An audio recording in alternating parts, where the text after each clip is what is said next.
Ubuntu, or in Zulu pronunciation, Ubuntu, is a Nguni Bantu term meaning humanity. It is often translated as I am because you are, or humanity towards others. According to Michael Yebuchi Eze, the core of Ubuntu can be best summarized as a person is a person through other people, strikes an affirmation of one's humanity through recognition of another in his or her uniqueness and difference. Humanity is a quality we owe to each other, no doubt. We create each other and need to sustain this otherness creation. And if we belong to each other, we participate in our creation. We are because you are, and since you are, definitely I am, and we are. The I am is not a rigid subject, but a dynamic self-constitution dependent on this otherness creation of relation and distance. Welcome to Africa Diary, a program that is mirroring Africa in a positive perspective, yet in an objective, transparent, and undiluted form. It is my joy to host you once again for a fresh episode of Africa Diary, which is serving you all you need to know about what is happening, what has taken place, and what is about to be in the African continent. Of course, many elections have taken place in the last few days, and much more on the way. Speaking of election, we say a big congratulations to Okonjo Iweala, who has won the chairmanship seat of WTO, that World Trade Organization, a first woman to have occupied that lofty position. And also, in Africa, one of the prides of Africa, Uwulewa, who has won a seat in the ongoing United States election. And a big congratulations also to our very own here in the Somali region, speaking of Ilian Umar, who has done so much in terms of pride. Hello. Sit back, relax, and enjoy the ride. My name is Ajara Tijani. Once again, welcome.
Welcome once again. This is Africa Diary, and my name is Ajara Tijani. This week we've got a lot for you from this region and across African continent.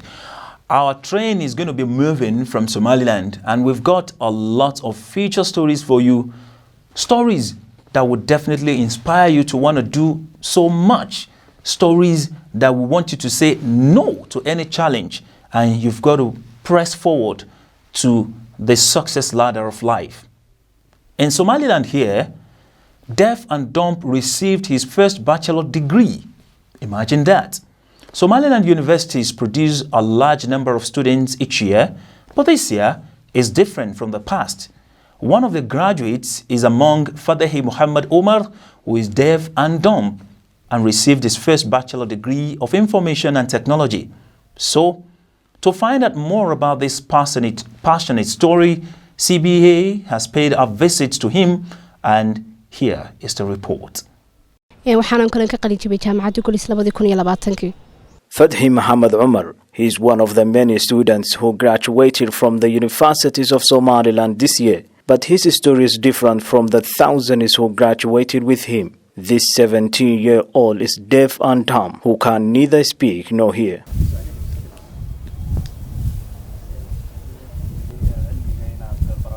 This is a serious problem, but it didn't stop him from studying and to compete with others, where he recently earned his first bachelor's degree of Information and Technology at Golis University in Hargeisa. All the students he studied were able to hear and talk. How he managed these challenges and his story, CBA has met with him and his family. Fathi Muhammad is now demanding from the government to give much attention to disability people. He said that he faced many challenges during his studies, but now is happy after he achieved his plans. waxaan kaloon ka bilaabay jaamacadda Golis heerkayga waxbarasho degree. He also asked the country's president and business tycoons to find a job for him.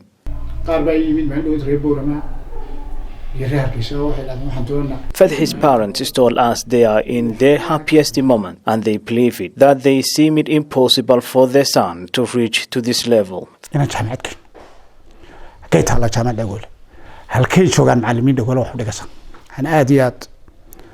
After finishing his secondary school, we decided to join him at the university level. But there is no university for deaf people in our country, and that was our major challenge.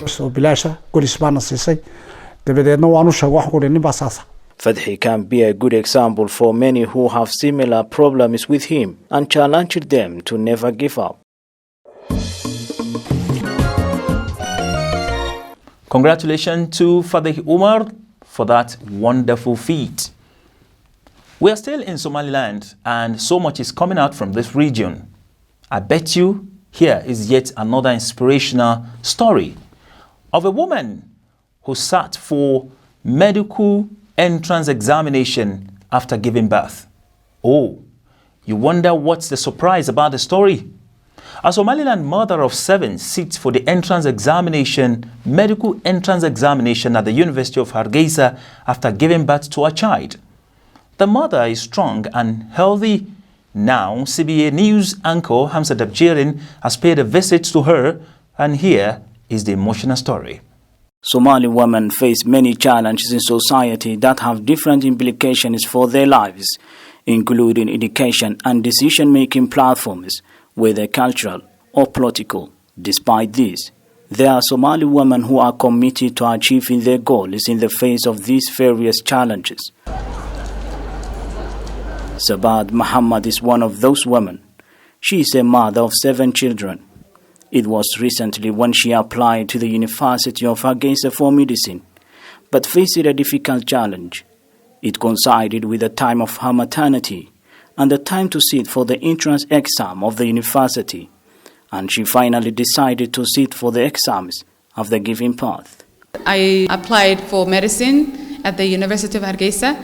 Now, the admission was in September, and I was expecting, so I went to the university and I explained to them my story that I'm expecting, and the exam is going to be early October. So I explained to them I need some more time because it will be very challenging and difficult for me to sit for the exam when I just had the baby. I was expecting the baby end of September, and the exam was going to be, we had to sit for the exam in the beginning of October and see what happens. Instead of waiting a whole year, things might go well, and that's what I did. Alhamdulillah, I made it into to the university, and they've informed me that I was chosen, which was very exciting.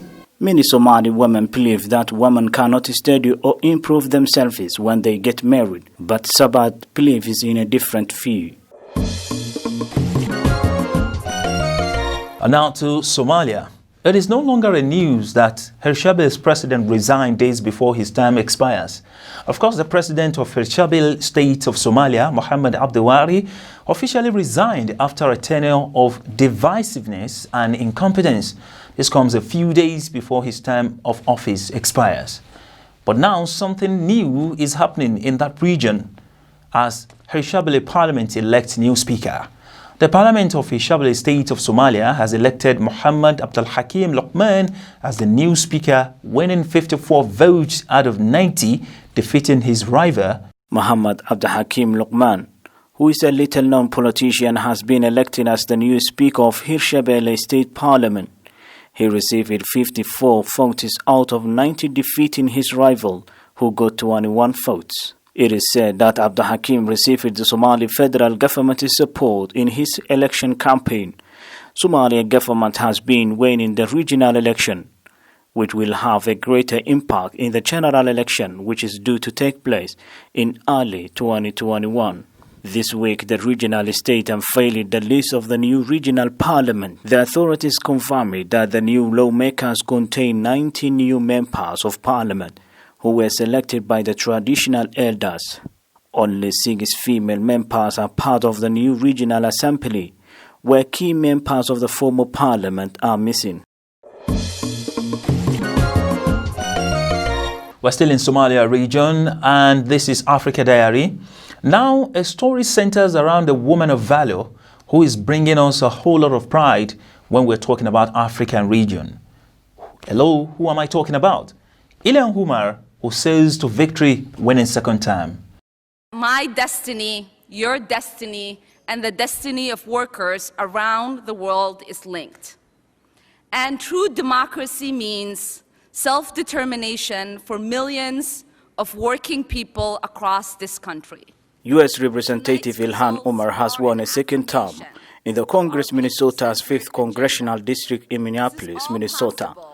This 38-year-old defeated her Republican challenger, African-American businessman Lacy Johnson, by 64.6% of the vote to 25.9%. She is the first Somali-American member of the U.S. Congress and one of the first 2 Muslim women to be elected to Congress in 2018. She is a member of the so-called squad of 4 freshman progressive Democratic Congresswomen that include Rashida Tlaib from Detroit, Alessandria Ocasio-Cortez from New York City, and Ayanna Presley from Boston. Tonight's results are an affirmation of our people-centered agenda. This is all possible because we met people where they are. It's about building relationships and trust with people, not transactional politics, but transformational politics that creates transformative change. Along with partners like the DFL, our campaign made over 1.4 million outreach attempts through phones, texts, and in-person outreach. And because of these efforts, we are on track to turn out more votes than anyone ever in the Minnesota 5th. This is what happens when we prioritize solidarity and connection over fear and isolation. But our work does not end here. It will take all of us to transform our vision into reality. Ilhan has built a national profile that started when the one-time refugee from Somalia was elected to Minnesota legislature in 2016. Her aggressive advocacy on liberal issues, anti-Israel comments, and eagerness to take on U.S. President Donald Trump have made her even more prominent. She has frequently become a target of criticism and defamatory comments from the president and other Republicans. Last month, Omar hit back at Trump, calling him racist after he disparaged her during a campaign rally and falsely implied that she is not American. Congratulations to Ilhan Omar once again. And our next story also centers around women participation in politics. And this time around, this is about giving women space in the political atmosphere. Women hold advocacy forum for increased participation in Somali politics. Several Somali legislators, government officials, youth participants, and aspiring parliamentarians joined women's groups and human rights activists to discuss ways to increase the participation of women in politics and securing the 30% women's quota in Somalia's upcoming national elections. Organized on Monday by the Political Affairs Unit of the African Union Mission in Somalia, AMISOM, the forum in Mogadishu discussed the barriers women face in political participation and how to overcome them, and the proposed law on women's rights that are before the House of the People of the Federal Government of Somalia. Poor networking among women politicians, lack of financial support, exploitation, deep-rooted cultural practices, poor organization and lack of lobbying efforts by women leaders were identified as some of the issues affecting women participation in politics across the country. Amina Muhammad, a member of the House of the People of the Federal Parliament of Somalia, who was a panelist at the conference, urged female leaders to form a formidable coalition to combat the many challenges facing them. Amina, a parliamentarian who was born and raised in Mogadishu, told female aspirants and advocates not to lose hope, but dedicate their efforts to support women to actively participate in politics and governance. Mona Hassan Mohammed, a political officer at AMISOM, underlined the importance of conducting such fora to empower women in politics and promised that AMISOM will continue to support Somali, particularly women, on the country's return to peace and security. Hafsa Elmi, a senior policy advisor in the Office of the Prime Minister, said some of the reforms needed to enable more women participation include change of cultural attitudes and practices that are harmful to girls and women and inhibit their professional development.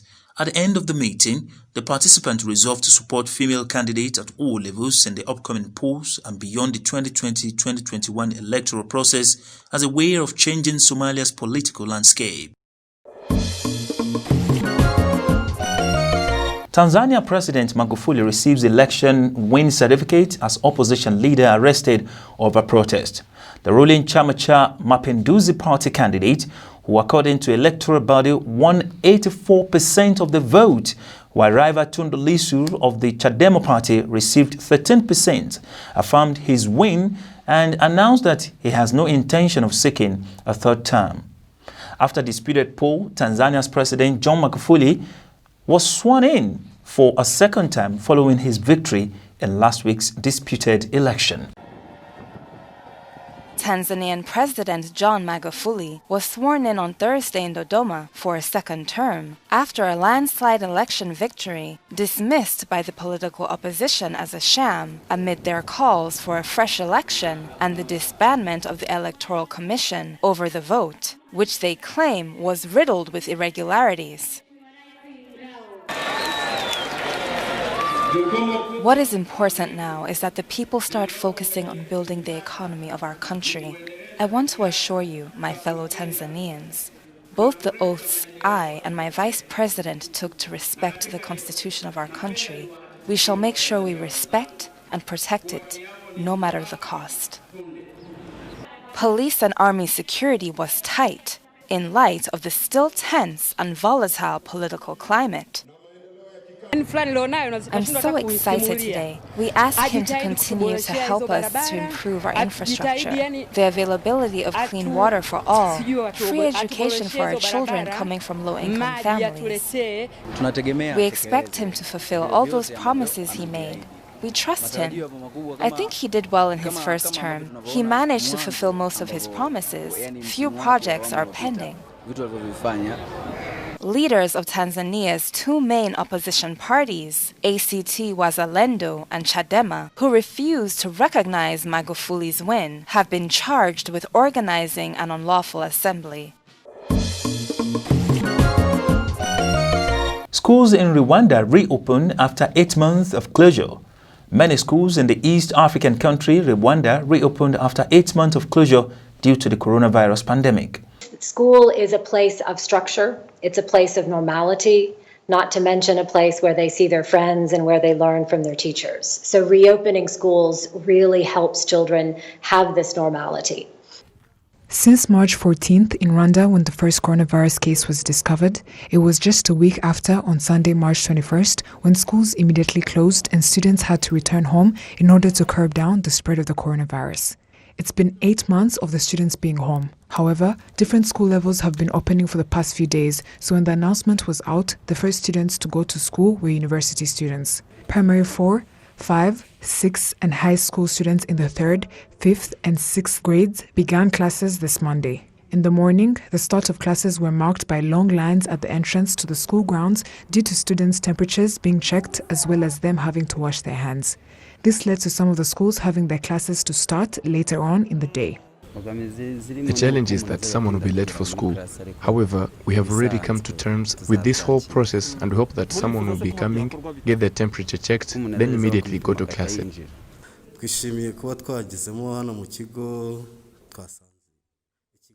We are very excited to return to school, where we found the school equipped with different coronavirus preventive tools. When I reached the school gate, they tested me to see if I contracted the virus or not. When I entered, I washed my hands, then continued on my way. We reach school, then we wash our hands, get our temperatures checked, then we are asked to put 1 meter distance between ourselves, then we enter class. We each sit on our own benches. In the dining hall, when we are going to eat, there are indications showing one where to sit and where not to sit, in order for a table to not consist of more than 6 people. Some parents, including those who accompanied their children, say they were happy with the resumption of classes. However, some schools have increased tuition fees, especially in private schools. It has not increased, except where we have children in private schools who say that we've put a lot of effort in strengthening COVID-19 prevention strategies, so parents should play a role in helping us to get that money.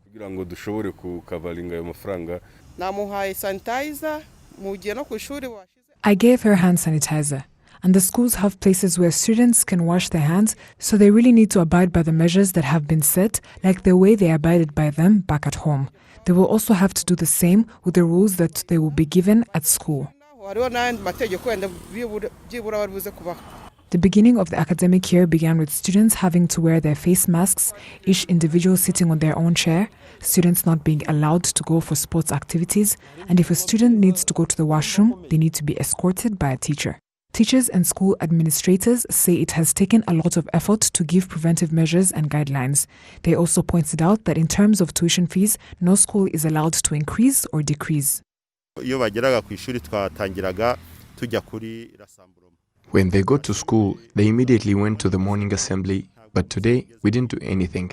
Everyone would come and go straight to the class. The teachers were guiding them and telling them that each class consists of 23 students. Another thing is that normally when students would come to school, in the morning they would gather around each other as they take turns to tell stories. You can see that we prohibited that, and we all know how hard it is to tell students not to gather in huge crowds to talk to each other and to convince the children that their vacation is happening in school with their teachers. The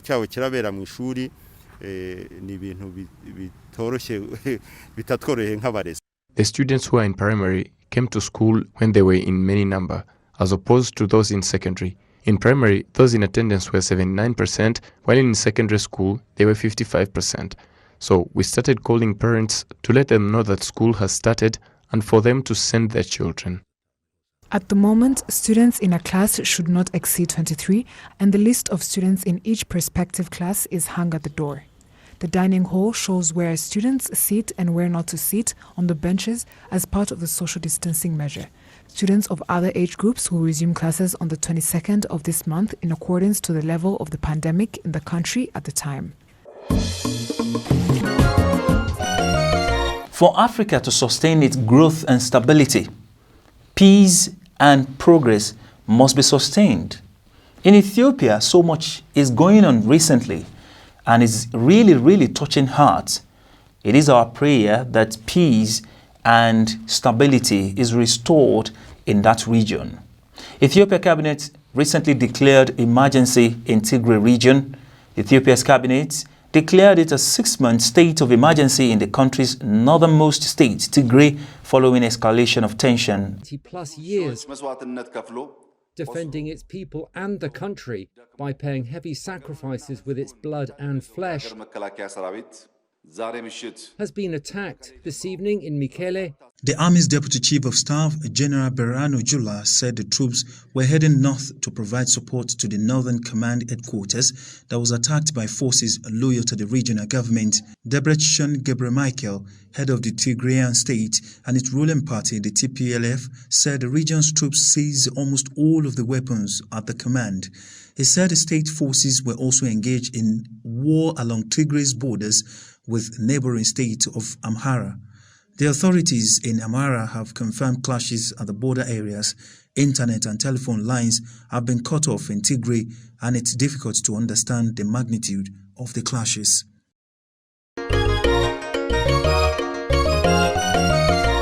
With that story, we've come to the end of Africa Diary. But you know how we do it? We give you African flavor. Serving you proverbs is our joy on this platform. Let's go to see it, and we'll be back again.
Africa Diary is the program, and we hope you've learned one or two things from all our stories, especially from the proverbs we just served to you now. Keep watching Africa Diary.